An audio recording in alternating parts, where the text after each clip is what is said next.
Pas largimit nga shtëpia e Big Brother Albania, rikthimi i Rogerit në studio ishte një nga momentet më të tensionuara të atij sezoni. Publiku priste përballjen me Monikën, sepse dinamika mes tyre kishte qenë një nga shtyllat kryesore të debatit gjatë javëve të qëndrimit në shtëpi.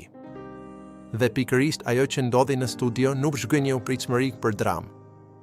Me një ton të ashpër dhe të drejtë për drejtë, Rogerti ju drejtua Monikës me akuza të forta. Ai deklaroi se ajo e ka bërë lemë Shqipërinë dhe se e gjithë Shqipëria ka një opinion të keq për ty. Këto fjalë nuk ishin thjesht një reagim emocional i momentit, ato dukeshin si një grumbullim zhgënjimi, inati dhe ndoshta ndjenje padrejtësie që ai e kishte mbajtur brenda gjatë kohës në shtëpi. Sipas këndvështrimit të Rogerit, Monika kishte ndikuar negativisht jo vetëm në lojën e tij, por edhe në perceptimin publik. Ai e akuzoi për standard të dyfishtë, nga njëra anë, sipas tij, ajo kritikonte të tjerët dhe jepte opinione të mira për veten si e drejtë dhe e moralshme. Nga ana tjetër, ai pretendonte se ajo vetë ishte cop-cop, pra e paqëndrueshme dhe kontradiktore në veprime e qëndrime. Ishte një sulm i drejtë për drejtë ndaj integritetit të saj si lojtare dhe si figurë publike. Kjo përballje nxori në pah një element thelbësor të reality show-ve, luftën për narrativën. Brenda shtëpisë, çdo banor përpiqet të ndërtojë një imazh të fortit, viktimës, strategut, të drejtit moral. Jashtë shtëpisë, në studio, kjo narrativ përplaset me perceptimin publik dhe me analizat e opinionistëve. Rogerti, në atë moment, dukej se po përpiqej të rimerte kontrollin e historisë së tij, duke e zhvendosur fajin te Monika. Nga ana tjetër, reagimet e publikut ishin të ndara. Disa e panë si një shpërthim emocional të kuptueshëm, një burr i lënduar në krenari që kërkon të mbrojë imazhin e tij.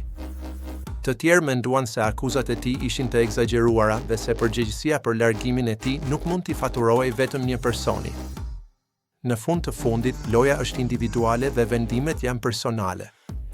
Përplasja mes tyre nuk ishte vetëm konflikt personal, ajo simbolizonte përplasjen mes dy stileve të forta, një qasje më tradicionale, krenare dhe impulsive e Rogerit dhe një qasje më strategjike, provokuese dhe psikologjike e Monikës. Studioja u kthye në arenë ku nuk diskutohej vetëm loja, por edhe morali, ndikimi publik dhe perceptimi shoqëror.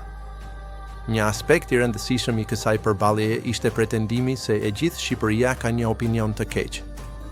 Në reality show është e vështirë të flitet në emër të gjithë publikut.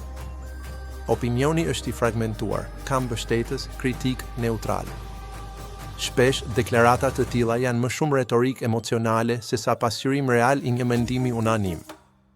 Në fund, rikthimi i Rogerit në studio dhe debati me Monikën tregoi se loja nuk mbaron me dalje nga shtëpia.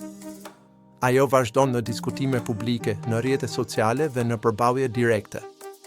Ky episod mbetet një shembull i qartë se si emocionet, krenaria dhe perceptimi publik ndërthuren në një format si Big Brother, duke krijuar momente që mbeten gjatë në kujtesën e shikuesve.